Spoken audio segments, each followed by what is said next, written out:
தொடர்ச்சியாக மத்திய கிழக்குல ஒரு சூடான நிலையே எப்பொழுதும் இருப்பதை நம்ம பார்க்க முடியும். அமெரிக்காவும் ஈரானும் சண்டை நிறுத்தம் என்கிற இரண்டையும் அடிக்கடி மேற்கொள்வதை நம்ம அவதானிச்சு கொண்டே இருக்க முடிகிறது. குறிப்பாக கடந்த 3 அல்லது 4 நாட்களாக அமெரிக்காவும் ஈரானும் யுத்த நிறுத்தத்தில் ஈடுபட்டிருந்த நிலையில மீண்டும் அமெரிக்கா சவுதி அரேபியாவோடு இணைந்து ஈராக்ல இருக்கக்கூடிய ஈரானுடைய ஆதரவு பெற்ற படைகளின் மீது தாக்குதல்களை நடத்தியதை தொடர்ந்து அமெரிக்காவினுடைய நிலைகள் மீது ஈரான் தாக்குதல்களை நடத்த ஆரம்பித்திருக்கிறது. எனவே ஈரானுடைய தாக்குதல்கள் மீண்டும் வலுவாக ஆரம்பித்திருக்கிற அதே நேரத்தில் இன்றைக்கு வெளியாகி இருக்கக்கூடிய பல முக்கியமான செய்திகள் இருக்கிறது. அதிலே முதன்மையான செய்தி, அம்னஸ்டி இன்டர்நேஷனல் என்கிற சர்வதேச மனித உரிமைகள் அமைப்பு ஒரு முக்கியமான செய்தியை வெளியிட்டு இருக்கிறார்கள். அது என்ன செய்தி என்று சொல்லி பார்த்தீங்கன்னா, காசாவில் மிகப்பெரியதொரு அழிவை இஸ்ரேல் செய்து கொண்டிருக்கக்கூடிய நிலையில தொடர்ந்தும் யுத்த நிறுத்த காலத்திலும் காசா அப்பாவிகளை இஸ்ரேல் கொன்று குவிக்கக்கூடிய இந்த நிலையில இந்தியா தொடர்ந்தும் இஸ்ரேலுக்கு ஆயுத விற்பனை செய்து வருகிறது. இந்த ஆயுத விற்பனையை இந்தியா நிறுத்த வேண்டும் என்று பலவிடுத்தம் கோரிக்கை விடுக்கப்பட்டும் இந்தியா நிறுத்தாமல் இஸ்ரேலுக்கான ஆயுதங்களை விற்பனை செய்து கொண்டிருக்கிறது என்று அம்னஸ்டி இன்டர்நேஷனல் தன்னுடைய அறிக்கையில் சுட்டிக்காட்டியிருப்பது மட்டுமல்லாமல் சரக்குகள் அனுப்பப்பட்ட சரக்குகளுடைய அளவுகள் அனுப்பப்பட்ட தரவுகள் அத்தனையையும் அம்னஸ்டி இன்டர்நேஷனல் தரவாக ஆராய்ந்ததாகவும் அதிலே மிக குறிப்பாக ட்ரோன் வகையைச் சேர்ந்த ஆயுதங்கள் இஸ்ரேலுக்கு இந்தியா மூலமாக விற்பனை செய்யப்பட்டிருக்கிறது என்கிற தகவல்கள் தங்களுக்கு கிடைத்திருப்பதாகவும் அம்னஸ்டி இன்டர்நேஷனல் குறிப்பிடுகிற அதே நேரத்தில் குறைந்தது 2596 ஆயுதங்கள், அதே போன்று வெடிமருந்துகள், ஆயுதங்களுக்கு தேவையான பாகங்கள், உதிரி பாகங்கள் என்று பல பொருட்கள் ஆயுத ரீதியாக இந்தியாவிலிருந்து இஸ்ரேலுக்கு ஏற்றுமதி செய்யப்பட்டிருக்கிறது என்கிற செய்திகளோடு இந்த ஏற்றுமதி செய்த பல விநியோக நிறுவனங்கள் இந்திய அரசாங்கத்தினுடைய நேரடி கட்டுப்பாட்டில் இருக்கக்கூடிய நிறுவனங்களாக இருக்கிறது என்பதையும் அம்னஸ்டி இன்டர்நேஷனல் சுட்டிக்காட்டி இருக்கிறது. சர்வதேச சட்டத்திற்கு இணங்க ஏற்றுமதிகளை ஒழுங்குபடுத்துவதில் புதுடெல்லி தவறி இருக்கிறது என்கிற குற்றச்சாட்டையும் அவர்கள் முன்வைத்திருக்கிறார்கள். இன்டர்நேஷனல் ரூல் பிரகாரம் அவங்க செயல்பட்டிருந்தாலும் பரவாயில்லை, எல்லா ரூலையும் பிரேக் பண்ணித்தான் இஸ்ரேலுக்கு ஆயுதங்களை விற்பனை செய்திருக்கிறார்கள் என்கிற செய்திகளை இன்றைக்கு அவர்கள் வெளியிட்டிருப்பது மட்டுமல்லாமல் 2026ஆம் ஆண்டின் மத்தியில் இந்திய அரசாங்கத்திற்கு பெயரிடப்பட்ட 9 நிறுவனங்களுக்கும் தாங்கள் கடிதம் அனுப்பியதாகவும் இந்த தகவல்களை இன்றைக்கு வெளியிடுகிற வரைக்கும் இந்தியாவோ இந்தியாவினுடைய எந்த நிறுவனங்களோ எந்த விதமான பதில்களையும் தரவில்லை என்கிற செய்திகளையும் அம்னஸ்டி இன்டர்நேஷனல் இன்றைக்கு வெளியிட்டிருக்கிறது. எனவே காசா அப்பாவிகள் மீதான அழிவு, காசா அப்பாவிகளை கொன்று குவித்த இஸ்ரேலுடைய இன அழிப்பு செயல்பாட்டில் இந்தியாவினுடைய பாரதிய ஜனதா கட்சிக்கும் இந்தியாவினுடைய பிரதமர் மோடிக்கும் இந்திய அரசுக்கும் நேரடி தொடர்பு இருக்கிறது என்பதை அம்னஸ்டி இன்டர்நேஷனல் இன்றைக்கு சுட்டிக்காட்டியிருப்பதை நம்ம பார்க்க முடியும். எனவே இந்தியா தொடர்ந்தும் காசா அப்பாவிகளை அழிப்பதில் முனைப்பு காட்டுகிறது என்பதற்கான மிகச்சிறந்த எடுத்துக்காட்டாக இந்த செய்திகளை நம்ம பார்க்க முடிகிற அதே நேரத்தில் இன்றைக்கு இன்னும் ஒரு முக்கியமான செய்தி வெளியாகி இருக்கிறது. நேற்றைய நம்முடைய வீடியோவில் சீனாவில் இருந்து ஈரான் ஆயுதங்களை இறக்குமதி செய்கிறது என்கிற செய்திகளை சொல்லியிருந்தோம். தோல்ல வைத்து வான் தாக்குதல்களை நடத்தக்கூடிய, குறிப்பாக அமெரிக்காவினுடைய விமானங்கள் மீது தாக்குதல்களை நடத்தக்கூடிய ஏவுகணைகள் 400க்கும் மேற்பட்டவைகளை சீனாவிடமிருந்து ஈரான் வாங்குகிறது என்கிற தகவல்கள் வெளியாகி இருந்த நிலையில் இன்றைக்கு அந்த செய்திகளை சீனா மறுத்திருக்கிறது. ராய்ட்டர் செய்தி பிரிவு வெளியிட்ட செய்திகள் தவறானவை என்று இன்றைக்கு சீனா சொல்லி இருக்கிறது. ஆனால் இந்த சீனா மறுக்கிறதும் இப்படியான செய்திகள் வருவதும் என்பது ஒரு புதிய விஷயம் கிடையாது. அமெரிக்காவிடம் உயர் வான் பாதுகாப்பு ஆயுதங்கள் மிக பெரும் தட்டுப்பாடாக மாறி இருக்கிறது என்கிற செய்திகள் இன்றைக்கு வெளியாகி இருக்கிறது.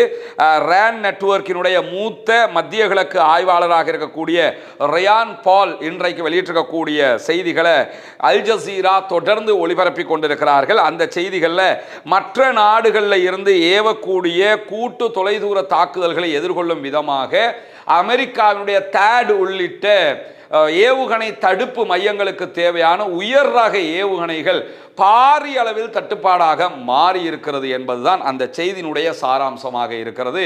ஏன்னா இஸ்ரேல் ஆல்ரெடி அயன் டோம் வச்சுக்கிட்டு இருந்தாங்க. அது காசா வார்லையே, காசா போராட்ட குழுக்களை அதை அடிச்சு நொறுக்கிட்டாங்க. அதே போன்று ஹிஸ்புல்லாட்ட இருந்து ரொம்பவே ஏரோ சிஸ்டங்கள் இஸ்ரேலுக்குள்ள அடி வாங்கியிருந்த சூழல்ல தான் இஸ்ரேலை பாதுகாக்கிறதுக்காக உலகத்தில் நம்பர் 1 பாதுகாப்பு அமைப்பாக இருக்கக்கூடிய தேட் என்கிற அமைப்பை கொண்டு வந்து நிறுவினாங்க. இந்த தேட் என்கிற அமைப்பை இயக்கிறதுக்கே அமெரிக்காவினுடைய 90க்கும் மேற்பட்ட ஃபோர்ஸஸ் தேவைப்படுவாங்க. அவ்வளவு உயர் தொழில்நுட்பத்தை கொண்டது. வரக்கூடிய ஏவுகணைகளை தடுப்பதற்காக பயன்படுத்தப்படும். இதைத்தான் பின்னாட்களில் அரபு நாடுகளையும் கொண்டு போய் அவங்க நிலைநிறுத்தினாங்க. ஆனால் இதில் இருக்கக்கூடிய மிகப்பெரிய மைனஸை என்னன்னு கேட்டால், ஈரான் வைத்திருக்கக்கூடிய பாலிஸ்டிக் மிசைல்களை இதால் முழுவதுமாக தடுக்க முடியாமல் இருக்கிறது. அதை தாண்டி ஈரான் ஒரே நேரத்தில் கொத்து கொத்தாக ஏவுகணைகளை ஏவுறதுனால ஒரு 2 ஏவுகணை 3 ஏவுகணை என்று வரும்போது அதை தடுத்துறதுக்கான வாய்ப்புகள் கூட இருக்குது. ஒரே நேரத்தில் 40-50 ஏவுகிற நேரத்தில் இந்த தேடாலையோ வேறு எதாலையோ தடுக்க முடியாமல் இருக்கக்கூடிய சூழல்ல தடுப்பதற்கு பயன்படுத்துகிற ஏவுகணைகளுக்கும் பாரிய செலவுகள் ஏற்படுகிற காரணத்தினால செலவுகளையும் கண்ட்ரோல் பண்ண முடியாமல் இருக்கிறது. புதிய ஏவுகணைகளும் இல்லாமல் இருக்கிறது.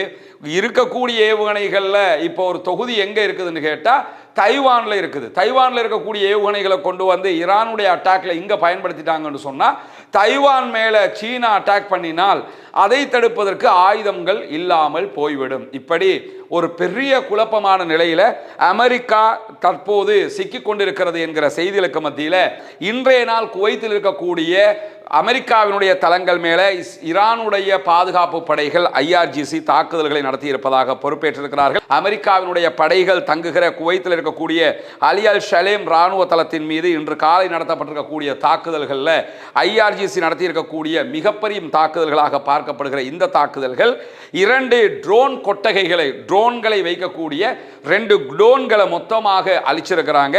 அதே போன்று விமானங்கள் அளிக்கப்பட்டிருக்கிறது. ராணுவ ஹெலிகாப்டர்களுக்கு பெட்ரோல்களை சப்ளை பண்ணக்கூடிய பெட்ரோல் பங்குகள் மேல இன்றைக்கு தாக்குதல்கள் நடத்தப்பட்டிருக்கிறது. அதே நேரம் இந்த இடங்கள் எல்லாமே மொத்தமாக தீப்பற்றி எரிந்திருக்கிறது. அவ்வளவு பாரிய ஒரு அட்டாக்காக இருக்கிறது என்று தஸ்னீம் நியூஸ் ஏஜென்சி இன்றைக்கு வெளியிட்டிருக்கக்கூடிய செய்திகளை நம்ம பார்க்க முடிகிறது. அதே நேரம் ஜோர்டானுடைய அல் அஷ்ராக் விமானப்படை தளத்தின் மீதும் இன்றைக்கு ஈரானுடைய IRGC தாக்குதல்களை நடத்தி இருக்கிறார்கள். ஜோர்டானில் இருந்த 3 அமெரிக்காவினுடைய F-35 விமானங்கள் 3 இன்றைக்கு மொத்தமாக அழிக்கப்பட்டிருக்கிறது ஈரானுடைய தாக்குதல்கள். இதெல்லாம் அமெரிக்காவுக்கு மிகப்பெரிய இழப்பாக இருக்கிறது.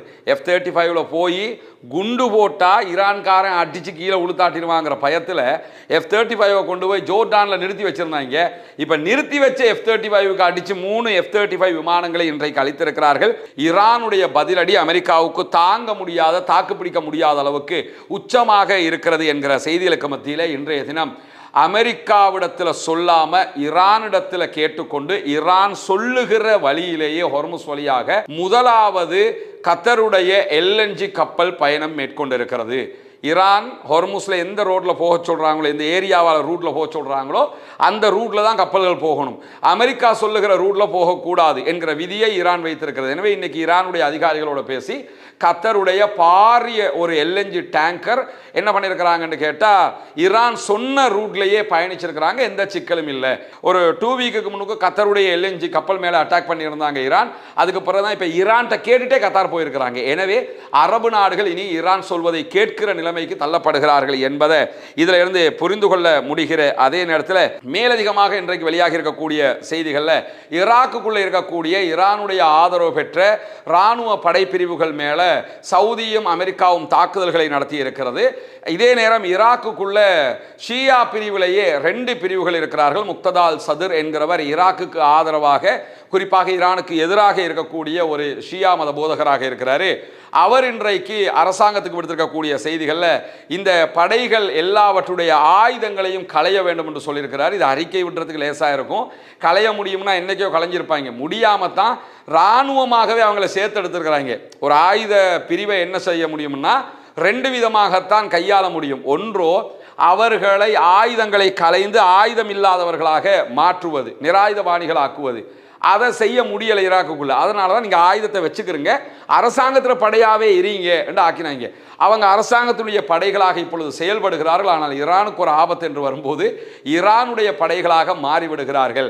எனவே தான் இந்த பிரச்சனை ரொம்ப முற்றிக்கொண்டிருக்கக்கூடிய சூழல்ல முக்ததா அல் சதுரினுடைய இந்த கருத்துக்கள் நகைப்புக்குரியதாக மாறி இருப்பதையும் நம்ம பார்க்க முடியும். எது எப்படி போனாலும் மத்திய கிழக்கு நிம்மதியற்ற ஒரு சூழ்நிலையை தொடர்ந்து அனுபவித்து வரக்கூடிய செய்திகளை உடனுக்குடன் உங்களோடு பகிர்ந்து கொள்வதற்கு தயாராக இருக்கிறோம். கொண்டிருக்கிறோம். ஆக்கிரமிப்புகள் ஓய வேண்டும், ஆக்கிரமிப்பாளர்களும் ஓய வேண்டும் என்கிற உயரிய பிரார்த்தனைகளோடு ஆக்கிரமிப்பாளர்களுக்கு எதிராக தொடர்ந்தும் ஜனநாயக ரீதியாக குரல் எழுப்புவோமாக. வாகிறது அல்ஹம்துலில்லாஹி ரப்பில் ஆலமீன்.